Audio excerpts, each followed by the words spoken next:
Hello అందరికీ నమస్కారం. Good morning అండి. ఎలా ఉన్నారు? నేను బాగున్నాను. చూడండి నా మల్లె మొక్క ఎంత బాగా పెరిగిపోయిందో చూసారా.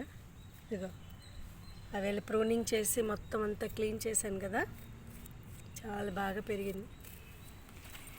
ఇంకేంటండి, ఇవాళ మళ్ళీ మొదలైపోయింది డ్యూటీలకు బయలుదేరడాలు అన్నీ. అయితే ఈరోజు నేను తులసి మొక్క గురించి చెప్దాం అనుకుంటున్నాను. దాని ఔషధ గుణాలు మనకు తెలిసినవే కదా. తులసి మొక్క దగ్గు, జలుబు అన్నిటికీ కూడా వాడతారు. అలాగే చాలా చర్మ వ్యాధులు కూడా దానివల్ల చాలా వరకు రెక్టిఫై అవుతాయండి. సో మా ఇంట్లో ఉండే మొక్కలు ఒక్కొక్కటి చెప్దాం అనుకుంటున్నాను. సో మొదట మనము ప్రతిరోజు పూజ చేసే తులసి మొక్క గురించి చెప్దామనుకుంటున్నాను. చూడండి, ఇందులోని ఏంటంటే రామ తులసి అని అంటారు కదా, అదే విష్ణు తులసి అని కూడా అంటారు. అలాగే ఇది కృష్ణ తులసి, రెండు కలిపి ఉన్నాయి ఇందులోని. ఇది కూడా చూడండి, కనిపిస్తుంది కదా, కలిపి ఉన్నాయి ఇందులోని.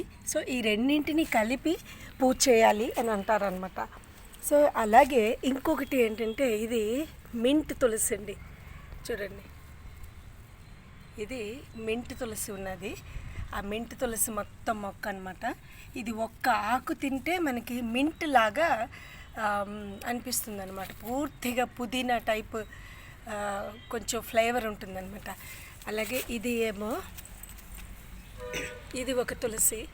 ఇది చూడండి, ఇది తింటే సోప్ తిన్నట్టుగా ఉంటుంది. మనం భోజనం చేసిన తర్వాత సోప్ తింటాం కదా, అలాంటి ఫ్లేవర్ వస్తుందండి దీనికి.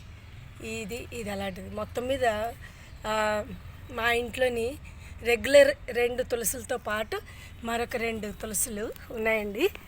సో ఈ రెండింటినీ కూడా అప్పుడప్పుడు కషాయం లాగా చేసి తింటుంటాం, లేదా ఒక్క ఆకైనా సరే కనీసం తింటూ ఉంటాం మేము. సో ఇదండి, అందరికీ మరోమారు నమస్కారం. మీ పద్మలత కొట్టి.